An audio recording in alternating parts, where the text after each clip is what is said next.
On tonight's Locked On Twins, we're going to come full circle with the questions we need to see the Minnesota Twins answer. This is part 4, the final part.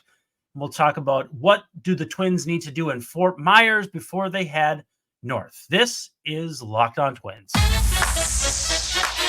You are Locked On Twins, your daily Minnesota Twins podcast, part of the Locked On Podcast Network, your team every day.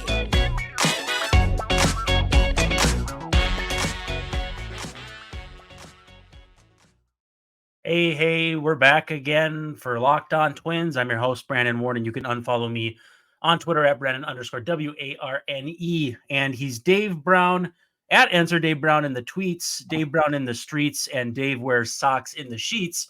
Mr. Dave Brown, how we doing? We're pretty good. I have a hole in my deck, but other than that, I'm all right. Well, that's not a euphemism either. There's a literal hole in your deck. So hopefully that is a temporary problem with a permanent solution. But what's next? Some orange cones in the meantime. Say it again. We need some orange cones or something in the meantime. Don't step this away. Yeah, nope. That's probably a good idea. By the way, thanks for making Locked On Twins your first listen every day. We're free and available wherever you get your podcasts and on the YouTubes as well. And of course, as part of the Locked On Podcast Network, we're your team every day. Locked On has also launched the first ever national sports 24/7 streaming channel on YouTube. It's called Locked On Sports Today, and it's here for you 24/7, covering the top sports stories of the day with the local experts of Locked On, plus our national shows covering every league. Go to Locked On Sports Today on YouTube and subscribe to the first ever national sports 24/7 streaming channel. They've been doing different Locked On baseball shows on that channel recently, and I think today's was the Rangers. So I'm eager and excited about the potential for us to get on there as well. By the way, today's show brought to you by Game Time. Download the Game Time app, create an account, and use code Locked On for $20 off your first purchase. Now, Dave, I had a couple different St. Paul Saints stories come to my attention here recently. What are they up to? So first and foremost, this was actually released earlier today. Dateline, St. Paul, Minnesota, as you might expect. The Twins, or the Saints rather, announced that they will upgrade the current netting to go along with additional netting. So they're upgrading behind home plate, first and third base dugout. They're going 34 feet long and 29 feet high down the baselines. The right field line will taper for 154 feet down the left field line. So the first base and third base lines and the tapered netting down the right field and left field lines are new for 2024. They'll also add 2 new poles to reinforce those tapered nets. And so it'll be made from 3 different materials, nylon, knotted Dyneema, and ultra cross knotless Dyneema. So the squares are 1 3/4 inch. Really all this is saying is the netting's going to go up in early March, so a couple weeks here, and will be put in place when the Saints open up on Friday, March 29th against the Columbus Clippers, who is the AAA affiliate of the Guardians. And one other thing to take away from that, that'll be the first ever home game for the St. Paul Saints played in March. So a couple different things going on there, but we obviously know this is probably more of an issue from 5-6 years ago. But expanded netting was surprisingly polarizing, and I'm still not sure why, because honestly, you can see the game and people are protected, but apparently that's an affront to some guys and gals out there. Some people think that it's your own fault if you get hit with a screaming line drive. So I would say, it's better to be it is better to be safe than sorry, and it's not a big deal. I find myself at games where there's netting and maybe there wasn't before, hoping for like a pop-up or something, for a foul ball, but also glad that you don't necessarily have to worry about a screamer coming at your face all the time, or your kids diving on your kids or whatever to protect them. So that's not what the game should be about. Yeah. It's good. You don't need to be the Secret Service protecting the president when, old Carlos Correa hits a rocket down the third baseline or something like that. So that's good. And also, I always thought like, hey, cool, you got out of the way, but that might mean somebody behind you didn't. Sure. It's not only about you. If you can duck, that still exposes either the seat behind you or a person behind you who may not have reacted the same way as you. And it's just a whole can of worms. It's like, how can safety be controversial? But in today's world, it can be. The players are on the field and they have gloves, so it's kind of like people who complain about masks. Well, I mean, if doctors performing surgery on you or whatever are going to wear masks in an operating room, I think it's all right for regular people to wear them too for reasons of safety. But people get on their high horse about weird things sometimes. Yeah, it's just, I don't know. I mean, if it's what you want to do, go for it, because your safety is paramount to yourself. So, I mean, now when people are wearing them, it's like you don't really need to say anything. Just go about your business. But here's a fun one. What's in a name? Saints hold month-long Name the Pig contest presented by the Star Tribune. To what extent are you aware of the St. Paul Saints pig? It is ringing a bell faintly, but I'm not. I don't remember what this is about. So basically, the pig is like the ball pig. It's like a mascot, but instead of a ball dog or a ball boy, it's a pig. Right. And the winner gets $50 Saints gift card, VIP Saints tickets, photos with a pig meet and greet, which I think is the real prize there, and then a first pitch at a Saints game. So, the Saints ball pig begins with the team on opening day, just a few weeks old and only weighs a few pounds. In 2022, the Saints made a midseason trade for a pig to be named later. Sounds like that's going to happen this year as well. But anyhow, there's a site that you can go to. But basically, startribune.com/namethepig, I believe is it. But it's not hard to find. And I have already submitted Joe Sauer, Joe, and then SOWER. But I do want to read to you, Dave. Do you want to hear the list going backwards of the pigs over the course of the last 30 years? Sure. Is this like the University of Georgia, the UGA? Is it like that? Yeah, maybe. I mean, that's probably pretty close. Last year, it was Mud Grant for the first half and Squealon Musk for the second.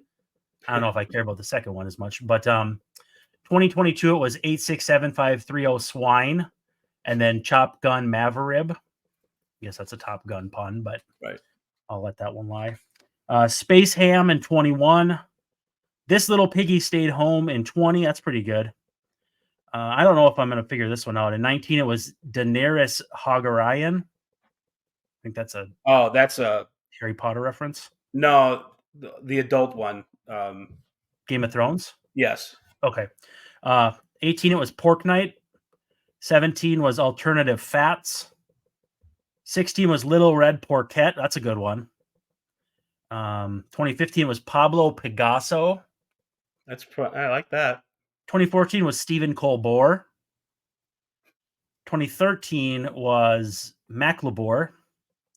2012 was Kim Kardashian and Chris Humphries. Kim Kardashian. Yeah, that sounds really mean. But it is what it is. We're getting closer to the end here. Justin Bieber was 2011.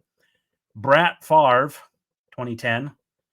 Slumhog Millionaire in 2009. Like Bratwurst? Yeah. Brat Favre, like that? Okay. Yeah, I guess. Slumhog Millionaire in 2009. Barack Obama in 2008. Garrison Squealer in 2007. I'm thinking that probably got canceled. 2006 was Bud Squealig. 05 was Ham Solo. 04 was Squeal Diamond. 03 was the notorious PIG/Piggy Smalls. Right. 02 was a classic, Wilbur. 01 was Kevin Bacon. We're getting close to the end, I swear. 2000 was Hammy Davis Jr. 99 was Hamilton. 98 was the Great Hambino. 97 was Hamlet. 96 was Tobias, which was ahead of its time if you're an Arrested Development fan. 95 was St. Patrick. 94 was St. Paula. And 93 was the Saint. I think Little Red Porquette might be my favorite, but I'm also a big Prince fan, so I might be a little biased. I like. I was thinking of maybe like, how about Scott Bakerin for like the old Twins right-hander? So you do what? Scott, like bacon, but Scott Bakerin. Oh, Scott Bacon, yeah. I feel like it may not be timely enough, but other than that, yeah, Scott Bacon. Him in and just made it timely. The nice thing is you can submit, I think, 5 different answers, and then you have to wait like an hour between them or something like that. But they do this with the snowplows for MnDOT too, and every year I submit Joe Plower and Justin More Snow, and every year they get denied. So it's really good. It's not good for my self-esteem. I mean, it's not really good, but it's pretty good. Well, if Joe Plower wasn't going to win in a year where he's going to the Hall of Fame, I may as well just give it up, you know? Justin More Snow. That's Justin More Snow. I mean, I think that's perfect. But anyway, let's give our friends at Game Time a little love. When we come back, we're going to finish up these storylines that are going to need to be answered in spring training before the Twins head north. So our friends at Game Time want you to know that if you are in desperate need of tickets, you can go to the Game Time app or gametime.co.co, that is. So if you're having a tough time looking for tickets, frustrating buying experience in your market, whether it's the Twin Cities for me or KC for Dave, you don't have to worry. The Game Time app has you covered. They got last-minute deals, all-in prices, which means there's no bait and switch at the end where you find out that you're paying for all kinds of different secondary fees like some other places we know. And they also have their best price guarantee. So Game Time can take the guesswork out of buying tickets. It's concerts, it's games, it's shows, it's all kinds of fun things that are coming to your location. Really, you just got to download the app and search, because you will be shocked at how many different events are happening that you may not even have any idea is going on. And you can see the view from your seat before you buy. So you know if you're going to be stuck behind a big bar in the upper deck. I don't mean an alcohol bar. I mean literally a steel bar. You can see if you're going to be stuck behind one of them. Find out if you're going to have an obstructed view, all that important stuff that you want to know before you hit a couple taps and buy that ticket. And again, 2 taps, you have tickets in seconds, and you get the all-in price. And the Game Time guarantee means you'll always get the best price no matter what. Because if you find tickets in the same section and row elsewhere for less, Game Time will credit you 110% of the difference. So take the guesswork out of buying tickets with Game Time. Download the Game Time app, create an account, and use code LOCKEDON for $20 off your first purchase. Terms apply, but again, create an account and redeem code LOCKEDON for $20 off. Download Game Time today. Last minute tickets, lowest price guarantee. All right, we're ready to run into the second segment here. We call it the bullpen, and we are here to talk about your storylines for the 2024 Twins and what you need to see answered before they head north from Fort Myers. The first one, let's see, what's a good one here?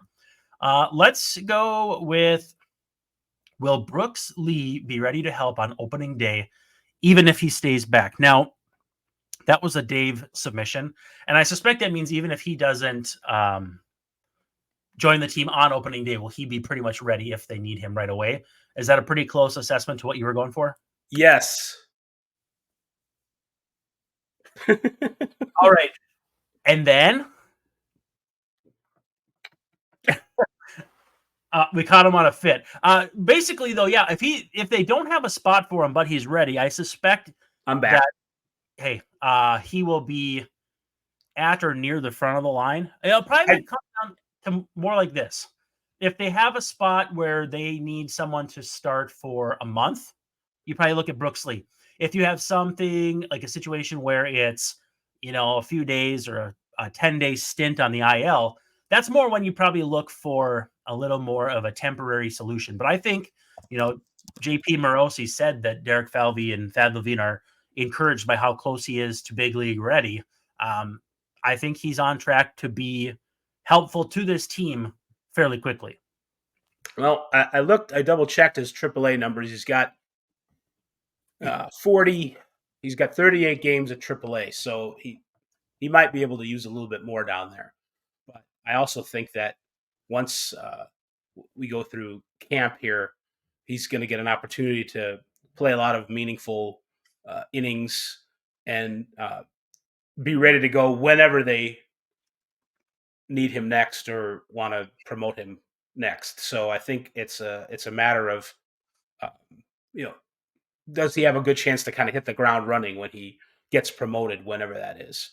He Um, seems like that kind of prospect, though. There's guys who yeah, may have like heavily mechanical swings that they need to get used to or calibrate at the major league level. There's times where, like Torrey Hunter, looked like he was going to take a while. Byron Buxton took a while. There are certain types of players who may not hit the ground running, but it may just be a feature, not a bug. To right. me, Brooks Lee is, like you take it out of the package and it's pretty much ready made, instant offense, instant solid player from the jump. That doesn't mean it'll be the case, but if I was to say that about any player, it would probably be him. What's nice about the situation is, there's no rush, there's no hurry, there's no at the moment an overwhelming need. If you need somebody else to play third base instead of Royce, you could maybe put Miranda there. He's got experience. Yep. You could. There's other people around the infield too that if you need someone at second base, first base, even shortstop, you've got people that can handle those things. So it's there. He's going to be playing free and easy and get a chance to. I would probably put in another 40 games at least in AAA before he needs to come up. But I think you're right that if circumstances do dictate, he's a guy that they could bring up, and whenever it happens, he's going to be ready to go. Yeah, and really the only tricky thing is he's not on the 40, but for a guy that caliber, you don't really think about that. Brief aside, because it's something I've thought about in the past, but do you think there's something to the concept of what it's like bringing a guy into a winning or environment versus losing? Like, for instance, Aaron Hicks, when he debuted in 2013, it was a tough year for the Twins that year. He came up, a lot of pressure on him, opening day starter in the outfield against Justin Verlander. I'm not saying any of that was wrong or any of that wasn't justified. He had a really nice spring. But do you think in general there is much, if any, benefit to bringing up a player like Brooks Lee in this environment as opposed to, let's say, 2 years ago or 2018 when they weren't bad, but it just was kind of a stale or environment at that time? I think the answer is maybe, and I don't know, and it depends on the player and exactly what they have to go through when they're brought up. I think my impression is that it's such a big deal to a person to be brought up that they're kind of in their own little world. And baseball is a little different than football or basketball. It's a team sport, but there's lots of individual stuff going on that doesn't necessarily. It only like indirectly relates to your teammates, oftentimes. So I feel like if the person is um, capable of sort of sorting through all that and not letting the newness of it and the bigness of the moment bother them, it does. All that stuff doesn't matter. It's all kind of secondary. It might make for some opportunities maybe to win a game or to contribute to a winning streak or whatever. But I think it's such a I don't want to say a burden, but you've kind of got your mind on making your debut in the major leagues and coming up and doing whatever you can in those individual situations. And I don't know how much the team circumstances at first matter or not.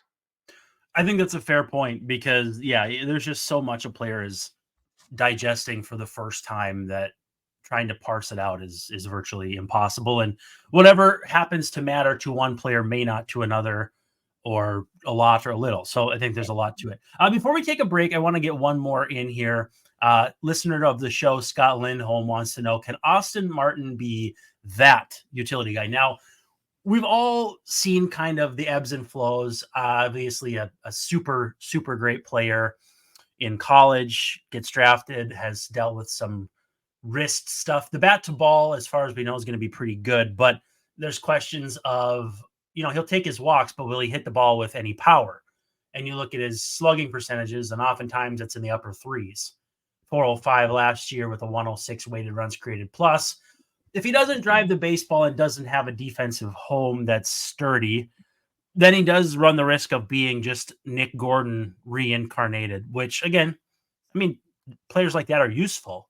But the question of if he was worth being one key part of a trade for Jose Barrios comes into question. I think Martin may get that chance. I don't know if it'll be right away, because when you look at the roster projected by Roster Resource right now, I think they project Jose Miranda on the bench. I'm not sure how much that makes sense with his seeming relative lack of positional versatility. So I could see Martin breaking camp as the 26th man. And honestly, again, bat to ball skills, you drive a couple to the gaps, use some speed. He's stolen 34 bases in 2022 when he hit 241. So he has the ability to run. He has the ability to put the bat on the ball. I think he can be a better version of Nick Gordon, and possibly as soon as this year. Yeah. There's another guy in Austin Martin's case who doesn't have a lot of AAA experience. He does have over 800 plate appearances in AA. So that's, when you're getting, when you're at AA or higher and we're talking 1,100 plate appearances, that's pretty good. But still, a guy with 50 or 60 games in AAA maybe could use a little bit more time down there. And the Twins, as far as utility guys, they're pretty, and we're still kind of expecting them to sign another outfielder too. Right. So as far as utility guys, backup guys, they're covered. I don't know that a rookie has to do that with them, considering Farmer and Willie, and so I think the prospects in the minor leagues are, Brooks Lee too. Mm-hmm. If they come up, it's going to be to play. It's going to be to start. It's going to be if Wallner fails, or if somebody has an injury, if Julian struggles in a sophomore year. I think that's what their role is going to be, more than coming up and riding the bench or being a utility guy. Yeah, no, I think that point is well taken. Let's take a quick second. We'll talk about FanDuel when we come back.